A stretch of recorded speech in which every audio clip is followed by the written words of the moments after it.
जितनी भी यहाँ गुड़गांव की, दिल्ली की संगत है, उनको प्रणाम। मेरा नाम रेनू आंटी है। मैं गुरुजी को 99 में जब कारगिल की लड़ाई हुई, उसमें मेरा बेटा घायल हो गया। पूरे जो छर्रे थे गोल, वो पूरे कान की तरफ से निकल के और सिर में अटक गए। तो मैं वहाँ उधमपुर यहाँ से पहुँची तो डॉक्टर ने बताया कि ये लड़का कोमा में चला गया है। 3 महीने तक वो कोमा में रहा। मैं बहुत ही शॉर्ट में बताऊंगी कि मेरे साथ क्या गुजरी। वहाँ शिव जी के मंदिर में पानी चढ़ाती थी, मेरे हस्बैंड दिया लेके बैठे रहते थे हनुमान जी का।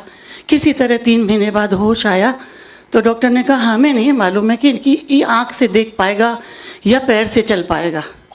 जब उसको आँख खोली तो वो पैर से चल सकता था, खड़ा हुआ, हमने चलना सिखाया। इसके बाद उसको होश आ गया। फिर मैं शॉर्ट में कह रही हूँ, उसको RR अस्पताल में यहाँ दिल्ली भेज दिया गया, जिसमें वो सेमी अनकॉन्शियस था पर छोटे बच्चे की तरह था। उसका सारा काम मैं और मेरे 6 महीने पहले जो शादी हुई थी बहू, हम लोग नहलाते थे। और जो छोटे बच्चे को जो कुछ काम करना होता है, मैं ये बताना नहीं चाहती। वो आज आर्मी में काम कर रहा है गुरुजी की कृपा से। तो क्या हुआ कि मुझे यहाँ थी तो मैं बड़ी परेशान थी। तो मुझे गिल अंकल थे, मेजर गिल अंकल, उन्होंने आके, वो हमारे बड़े फ्रेंड थे, उनकी वाइफ का भी कोई कैंसर वगैरह ठीक किया था।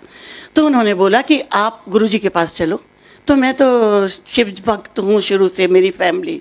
तो मैंने कहा मैं तो चलूँगी, मुझे तो जो ठीक करेगा मेरे बेटे को।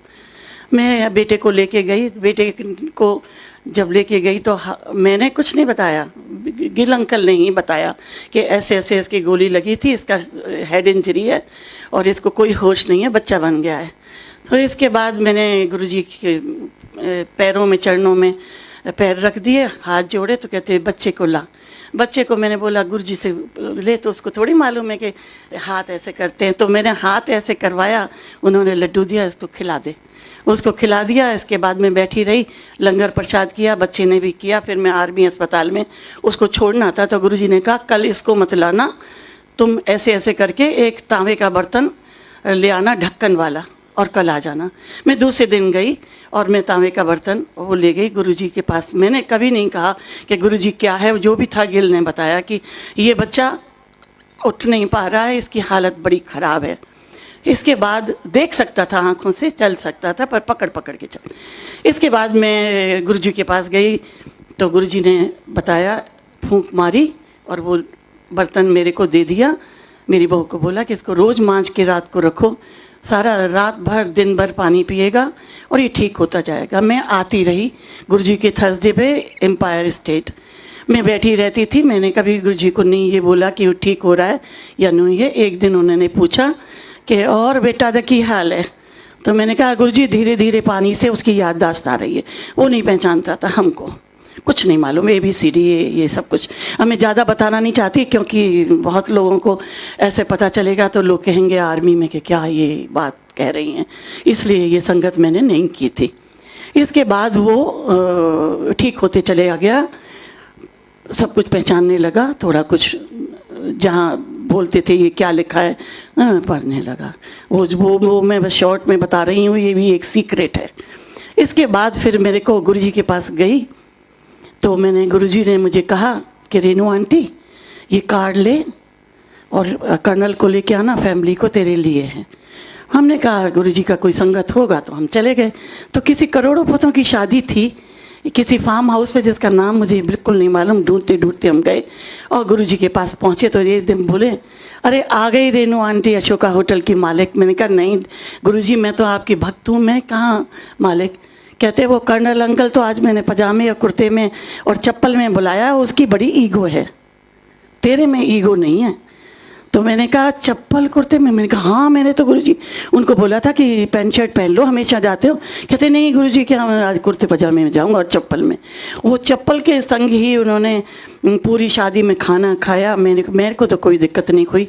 फिर गुरुजी ने मुझे बुला के कहा कि ये बंदे को बोलो कि वो गाने जाने बोल रहे हैं, तो वहाँ कारपेट लगा दिया, उनकी कुर्सी बाहर लगा दी। और पंजाब से आई हुई थी, बहुत बड़ी शादी थी, पार्टी।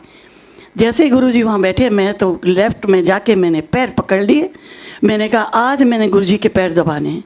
मुझे तो कुछ होश नहीं रहा, मैं पैर दबाती रही जब तक तो सॉफ्ट थे।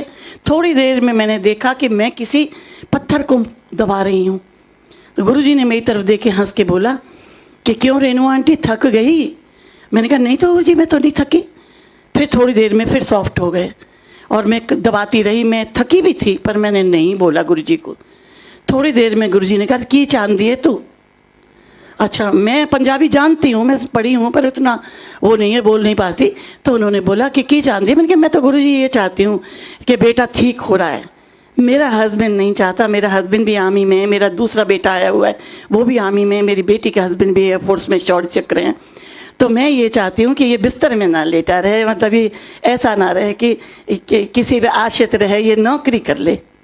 थोड़ी देर चुप रहे, फिर कहने लगे जा तेरा कल्याण किता। मैंने कहा क्या गुरुजी? अरे कल्याण किता, बच्चा यूनिफॉर्म पहनेगा। मैंने कहा गुरुजी नवंबर 21 तारीख की बात थी शादी और दिसंबर था। मैं गुरुजी से सितंबर 99 से मिली थी, जब से बच्चा आया था। तो इसके बाद गुरुजी ने कहा तू जा यूनिफॉर्म पहनेगा। इसके बाद वो सडनली जल्दी ठीक होते रहा और ठीक 27 दिसंबर को एक चिट्ठी आती है आर्मी से कि captain so and so has to report to the army 61 cavalry which is here, otherwise is a armed corps officer. उसकी रेजिमेंट पंजाब में थी, पटियाला में। फिर मैं गई 27 तारीख को चिट्ठी आई तो मैंने कहा अरे ये तो गुरुजी ने बोला, ये तो चिट्ठी आ गई, अब क्या करूं?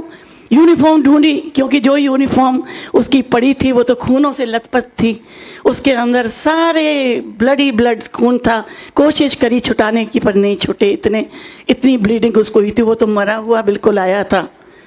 जो भगवान की कृपा है कि वो जो डॉक्टर ने ऑपरेशन जल्दी कर दिया तो बच्चा कोमा में गया, फिर निकल के भी आया।